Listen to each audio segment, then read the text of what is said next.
છોટાઉદેપુરના નસવાડીની અશ્વિની નદીમાં પાણી આવતા વિદ્યાર્થીઓ જીવના જોખમે નદી પસાર કરવા મજબૂર બન્યા છે। જજવાના વિદ્યાર્થીઓ કોલંબા જતા હોય બસની સુવિધાના અભાવને લઈ દરરોજ નદીમાંથી શાળાએ જતા હોય છે। ધોરણ 6 થી 12ના વિદ્યાર્થીઓને દર ચોમાસામાં આ જ મુશ્કેલી વેઠવાનો વારો આવતો હોય છે। સરકાર પાસે પુલની માંગ કરી હોવા છતાં પણ હજી વિકાસની નજર આ વિદ્યાર્થીઓની સુવિધાઓ સુધી પહોંચી નથી।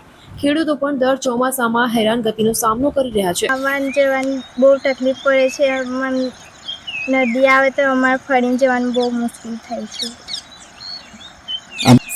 કઈ સુવિધા નથી, સુવિધા હોય તો બહુ સારું કહેવાય। બોલ બોલ।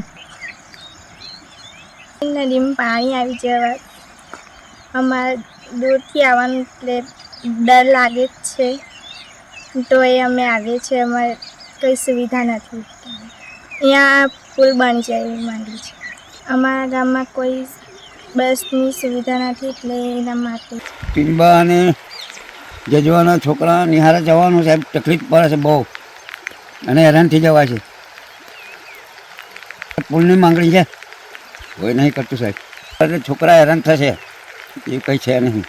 પુલ બનાવી આ લોકો તોને તકલીફ છે અત્યારે સાહેબ। ઉમાંથી જવાનું આવવાનું અગર person પાણી આવે છે, એકદમ પાણી આવી જાય ખબર બી નથી પડતી, અને કોઈક દિવસ તો કેનાલ પર ફરીને બી આવવું પડે છે। આવવા જવામાં મુશ્કેલી પડતી હોય છે।